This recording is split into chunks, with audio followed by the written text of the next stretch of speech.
Kedua kelompok mafia narkoba ini melakukan eksekusi pembunuhan 16 peluru itu jam 2 malam, jam 2 pagi di Canggu.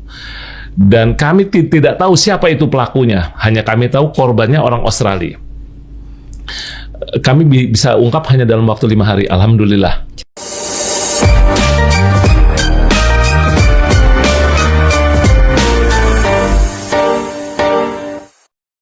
Tapi kalau dunia mungkin bisa ada datanya tidak sih, kebanyakan buronan yang beredar tuh kemana gitu? Kalau kita bicara buronannya ini, nah kasusnya apa nih harus kita klaster?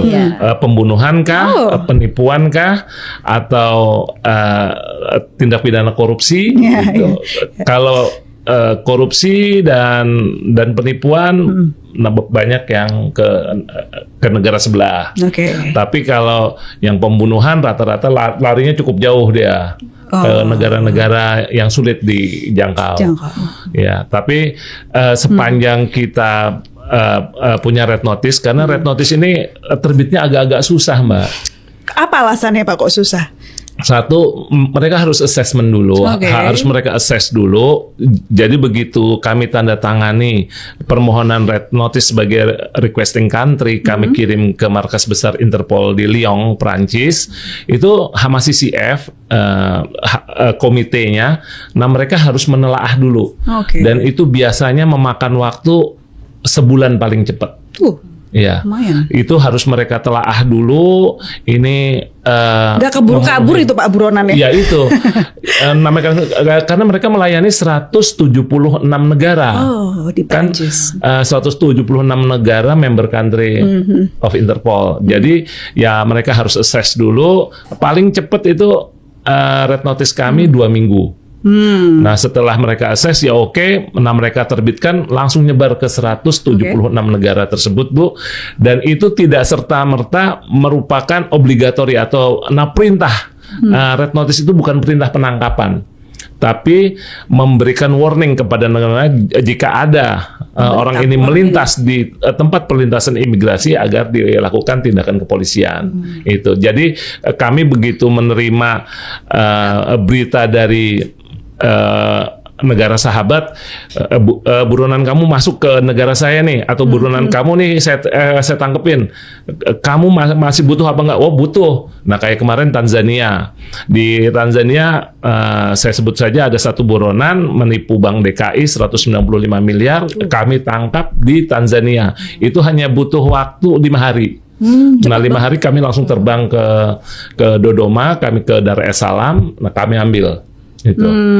Dan tapi kita untuk bondingnya sama mereka ya tetaplah kita ada ya istilahnya ya merchandise lah buat buat mereka, ya buat teman-teman. Saya jadi penasaran, tadi kan disebutkan ada yang cepat, ada yang lama 8 tahun, ada yang ya terlepas dari birokrasi dan tadi juga koordinasi antar negara. Sebenarnya apa sih faktor-faktor yang membuat buronan ini bisa cepat ditangkap dan tidak? Boleh dari Pak Untung terlebih dahulu. Yang jelas kalau buronan ini bisa cepat tertangkap atau tidak tergantung, yang pertama di setiap negara punya azas perlindungan warga negara. Kalau yang kita cari dia warga negaranya dia, sampai kapanpun mereka nggak akan menyerahkan ke kita, kecuali kalau itu warga negara Indonesia, dia hanya punya 1 paspor, nah hanya single paspor dan dual criminality-nya itu terpenuhi, udah langsung mereka cepat. Nah langsung hubungi kami, baik melalui kami punya sistem yang namanya Interpol 24/7, I24/7 dan IADS untuk kecepatan sarana kontak, dan itu sudah kami bagikan ke kementerian lembaga yang lain. Ada 24 kementerian lembaga, mulai dari seperti BIN, BAIS, kemudian imigrasi, bea cukai, nah semua sudah kami bagikan bahwa nah red notice ada ini, nah mohon kerjasamanya, dan ya alhamdulillah sampai sejauh ini kerjasama kami sangat baik, bukan cukup baik tapi sangat baik. Begitu pula dengan negara-negara sahabat, dan terutama negara-negara yang punya kewenangannya lebih seperti Polri, yang bisa masuk ke mana-mana, yang bisa keterima kemana-mana. Gitu. Kalau Ibu Virata? Kalau dari kami, karena kembali lagi kami kan otoritas pusat untuk mekanisme formal ya untuk ekstradisi ini. Jadi udah pasti lebih lama Mbak. karena setiap negara itu punya undang-undang nasionalnya nih untuk ekstradisi dan prosedurnya sendiri. Jadi dan biasanya akan melalui pengadilan.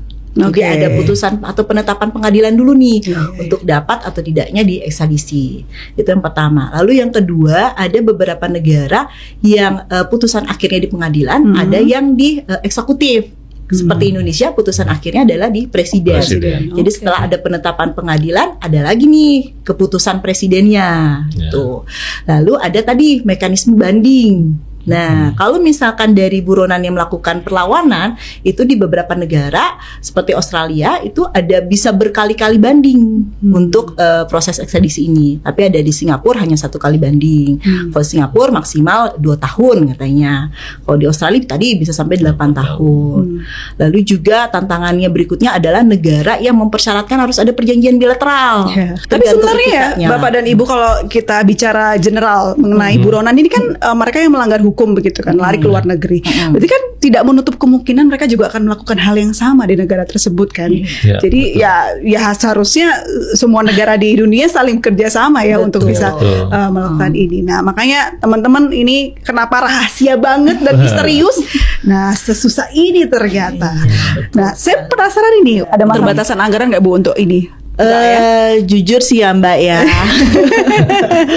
Karena anggaran ekstradisi ini kembali tadi kami sudah sampaikan ada terjemahan Mbak. Nah, terjemahannya itu nggak hanya ke satu bahasa Inggris aja. Kadang kayak kemarin minta di bahasa Arab atau minta bahasa mana lagi, misalkan nanti Itali, mungkin bahasa Itali juga ya Pak ya.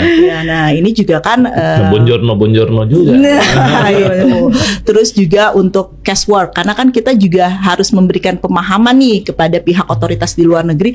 Ini loh yang kami maksud, ini loh unsur dual criminality-nya, ini loh kenapa kita anggap sebagai tindak pidana. Itu kan juga perlu dijelaskan. Jadi bahasa persuasifnya harus tepat ya, iya, supaya tidak dua kali gitu. Betul. Untuk ngirimnya Mbak nih buronan nih kalau udah selesai, udah bisa dikabulkan permohonannya. Nah, ini kan kita perlu ambil nih kan dari negara tersebut. Nah, ini pakai apa Mbak? Belum lagi kalau di belahan dunia lain ya Bu. Berapa kali ini seperti itu. Terus pengawalan kan Mbak. Nah, yang awal kan berarti harus dari kepolisian nih kan. Nggak mungkin dari Kementerian Hukum ngawal sendiri gitu kan. Jadi banyak dan ribet sekali ya kalau kita orang awam melihat ya ini saja yang dengar waduh gitu. Tapi memang Bapak dan Ibu adalah orang yang tepat berada di tempat yang tepat gitu. Orang awam taunya kalau udah di sini aja lah, di sini. Udah nih, udah berhasil. Nah, saya bisa kasih contoh satu ya Bu ya, Mbak April. Kejadian penembakan di Bali. Sebetulnya ini perang antar geng narkoba Australia. Tapi hanya minjem lokus deliktinya di Bali dan ke tempat Ibu juga akhirnya.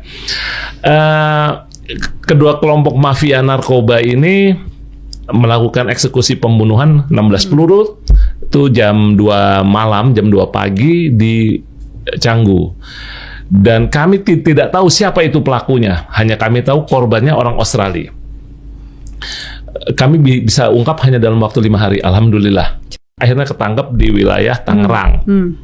Dia mau nyebrang ke Batam. Nah, yang 2 lagi sudah sampai di Kamboja. Saya telepon teman Kamboja. Nah, Kamboja, nah tolong. Nah, ciri-cirinya begini-begini. Nah, tolong sebentar lagi pesawatnya mendarat. Tahan dulu, saya jemput. Mbak mau tahu tingginya berapa mereka pelakunya? 2,5 meter. Wow, main basket ya? Iya, 2,5 meter. Itu dari orang-orang Maori. Gitu. Dan tertangkap itu ya Pak ya? Tertangkap tiga-tiganya, hanya 5 hari. Mereka sebenarnya sederhana ya Pak tadi itu ya, cara mereka melarikan diri. Tapi kan zaman sudah canggih, perkembangan juga sudah luar biasa. Nah, ini bagaimana Bapak melihat perkembangan operandi yang buron kabur itu seperti apa? Dan sudah diatur belum sih di Indonesia? Masuk undang-undang nggak mengenai perkembangan ini? Jadi memang perkembangan kejahatan ini kan luar biasa Bu. Mulai dari dulu kita belum pernah tahu tuh yang namanya uang elektronik atau kita bicara tentang kripto aja. Nah, tentang Bitcoin nggak ada yang tahu. Tapi sekarang semua transfer mulai dari judol, mulai dari online scam, love scam, nah semua menggunakan mata uang kripto. Bahkan mungkin buronan juga transaksinya melalui kripto ya. Nah karena susah begitu mereka transaksi masuk USDT, dia masuk ke wallet, nah sudah, nah menyebarnya cepat dan hitungannya hanya detik. Ya. Kadang bribe aja juga bisa ini ya Pak ya. Bribe Iya. aja bisa tidak langsung kayak model dulu langsung di Uang, iya, bukan uang cash muter sekarang. dulu ke dalam transaksi-transaksi fiktif ya Pak ya Betul. biasanya kayak gitu. Apalagi kalau dia sudah masuk ke money laundering, kita mengejar pidana asal maupun kita tracingnya follow the money-nya itu. Uangnya itu dari mana diputer-puter dulu. Nah, Sudah canggih mereka, sudah tahu. Dari pemerintah sudah mulai diolah belum sih Bu mengenai aturan ini? Sudah sih Mbak. Gitu, Sampai karena, mana sekarang? kami kan juga melihat perkembangan yang ada ya. Kalau Prof. Edi, Pak Wamen juga kan bilang kalau KUHP itu lagi dimodernisasi kan untuk salah satunya. Nah ini juga dalam upaya untuk memodernisasi perangkatnya lainnya nih, itu Undang-Undang 179. Karena kan di dalam 179 sendiri juga ada list of crime Mbak. Nah ini juga jadi lampiran sih di dalam 179. Nah ini memang juga perlu untuk dimodernisasi. Nah ini kita memang sudah dalam pembahasan antar kementerian untuk penyusunan naskah urgensi dan lain-lainnya terkait dengan hal ini. Dan juga tadi sudah saya sempat singgung di awal, di 179 itu baru mengakomodir 2 APH, yaitu dari kepolisian dan kejaksaan sebagai kompeten authority yang dapat mengajukan permintaan MLA. Karena pada tahun 1979 belum ada KPK kan Mbak gitu. Nah ini salah satunya juga perlu diakomodir juga di dalam Undang-Undang 179 ini. Belum ada KPK, belum ada juga penyidik APH-APH yang ada di OJK ya Pak ya, atau juga yang ada di PPNS itu juga belum terakomodir. Jadi perlu dirumuskan lagi ya Bu ya, secara matang supaya prosesnya pun berjalan dengan lancar. Kalau dari Pak Untung sendiri ada usulan tidak nih? Tadi kan disebutkan bahwa ini hukum ini ketinggalan nih. Kira-kira yang harus dikejar apa saja? Yang pertama ya perangkat hukumnya, yang jelas ya harus diharmonisasi lah dari. Nah kita sudah tertinggal. Nah yang kedua yang nggak kalah penting sebetulnya kapasitas dan kompetensi dari yang mengawaki, baik dari anggota Polri, kejaksaan, perangkat hukum lainnya, bahwa ya mereka harus tahu yang namanya blockchain apa sih blockchain. Nah jangan sampai bingung juga apaan nih gitu. Googling dulu belum ngerti. Gitu. Jadi harus hal-hal tersebut yang harus diperhatikan ya. Tapi kan Bapak optimis ya dengan proses yang sekarang ini berlangsung ke depannya nanti proses ekstradisi ini semakin mudah dilakukan oleh Indonesia. Amin, iya. Kalau dari Ibu sudah ada bahasan-bahasan yang masuk tidak sih terkait yang disampaikan oleh ya Mbak, karena kan kita kan selalu untuk rapat antar kementerian ya Mbak ya gitu untuk perumusan ini gitu. Naskah urgensi juga sebenarnya sudah ada draftnya, tapi memang harus dibahas kembali juga. Nah masukan-masukan juga apalagi kan juga dalam pembentukan peraturan perundang-undangan meaningful participation juga jadi salah satu aspek ya gitu. Nggak cuman dari APH aja, juga mungkin dari pihak-pihak terkait lainnya. Nah ini kita berproses sih Mbak untuk itu. Jadi nggak mau instan juga Mbak gitu, karena kita harus meng-capture seluruh aspek kan di sini. Ya terutama seperti perkembangan ya Mbak ya. Kalau Mbak Arvita tahulah ada negara-negara yang sangat anti hukuman mati, menolak hukuman mati, tapi di tempat kita masih ada. Sebenarnya saya sebagai praktisi jujur saya katakan bandar-bandar narkoba dunia ini sebetulnya takut dengan Indonesia apa sih? Ada hukuman mati. Nah cuman itu aja. Misalnya nggak ada hukuman mati, itu Bali itu pesta pora itu. Oke. Nah ini kan teman-teman pasti juga pengen tahu nih Bapak dan Ibu kunci keberhasilan atau kasus yang selama ini Bapak Ibu pernah alami atau mungkin pernah hadapi. Bisa dicerita nggak sih mungkin dari Ibu Fitra terlebih dahulu yang paling membekas tuh kasus apa? Ini sih Mbak yang kalau dari saya ya, yang membekas itu terlihat banget dari kolaborasi kita nih Pak, yang sangat baik ya, kalau saya bisa sampaikan sangat baik.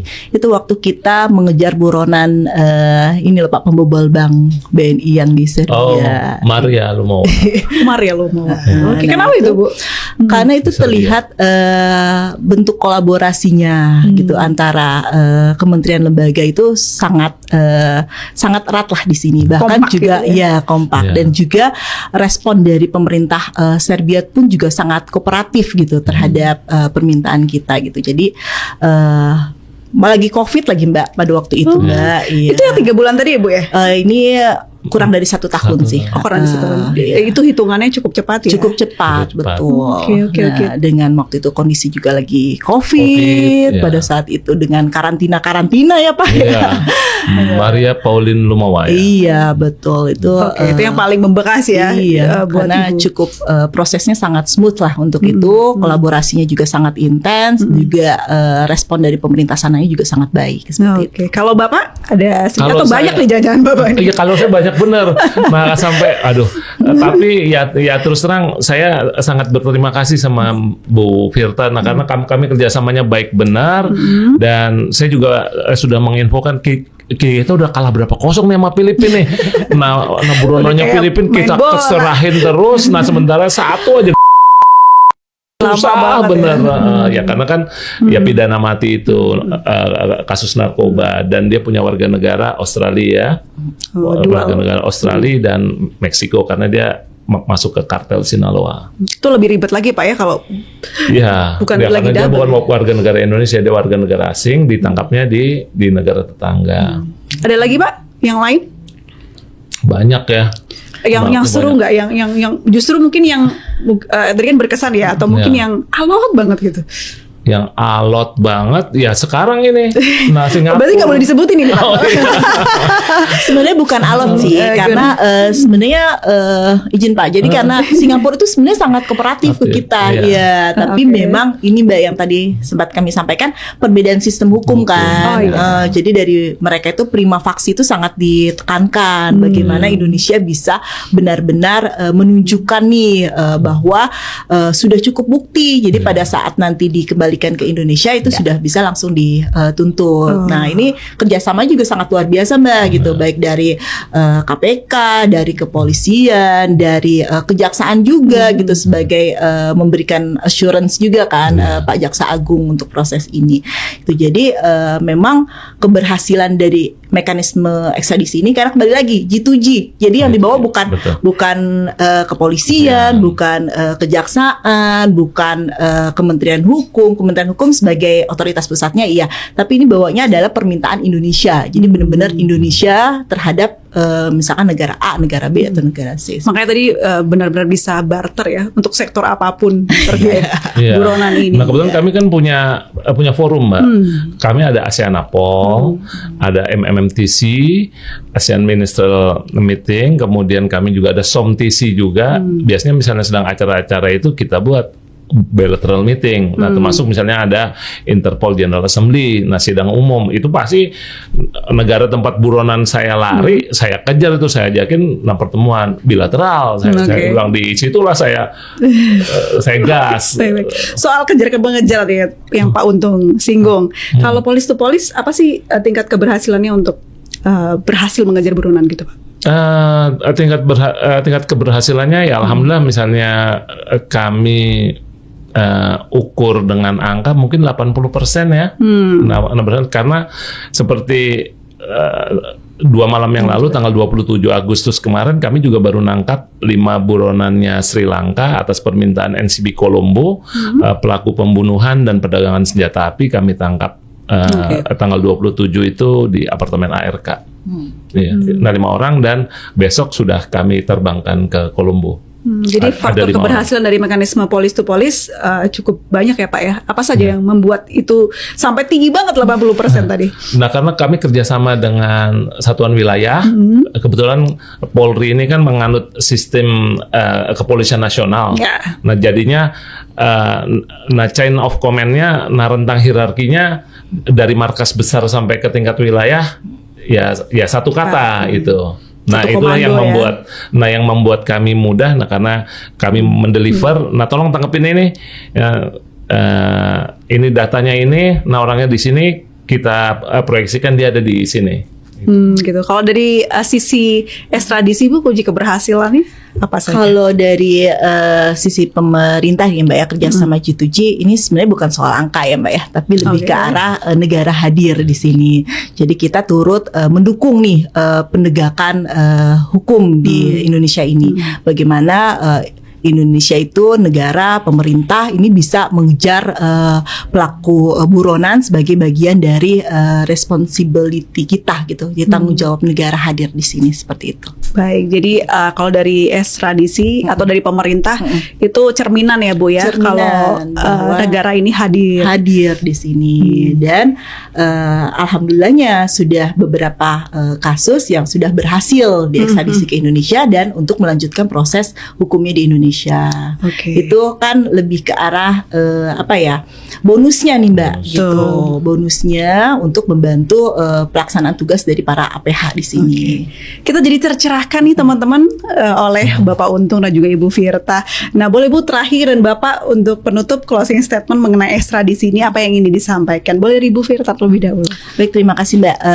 Jadi harapannya melalui podcast kita pada pagi hari ini, pada sore hari ini, semakin memberikan gambaran kepada masyarakat bahwa ekstradisi itu bukan proses instan gitu. Banyak mekanisme yang dilalui dan tantangannya, dan bukan berarti negara itu hanya diam pada saat pelaku buronan ini lari ke luar negeri. Nah, ada mekanisme kerjasama antar negara inilah melalui ekstradisi, di mana keberhasilan ekstradisi kembali lagi bukan hanya dalam satu institusi tertentu, tapi satu kesatuan. Jadi baik dari APH, dari Kementerian Hukum selaku otoritas pusat, dan juga dari Kementerian Luar Negeri sebagai saluran diplomatiknya. Ini juga menunjukkan bahwa kolaborasi pemerintah ini, institusi antar pemerintah ini berjalan dengan baik seperti itu. Baik. Terakhir Bapak silakan.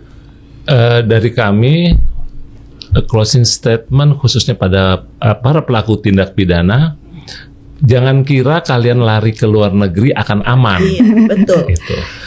Kami tetap kejar kemanapun. Begitu pula orang luar yang akan lari ke Indonesia, jangan kira Indonesia menjadi surga tempat pelarian. Nah, kapan? Nah, tertangkap hanya tinggal tunggu waktu. Tinggal tunggu waktu. Baik. Selalu mempersempit ruang celah. Sempit ruang celah banget. Ya, dari pembicaraan ini teman-teman semua kita bisa tangkap gitu, kita belajar bahwa ekstradisi itu bukan hanya prosedur hukum semata, tapi juga menjadi arena diplomasi, koordinasi antar lembaga, dan juga cerminan bahwa negara ini serius loh hadir untuk menegakkan keadilan. Seperti yang dikatakan oleh Pak Untung tadi, buronan boleh pergi, tapi hukum akan mencari jalannya. Saya Aprilia Putri pamit, sampai jumpa di episode selanjutnya. Terima kasih. Terima kasih. Terima kasih Mbak April. Terima kasih, Mbak Firta.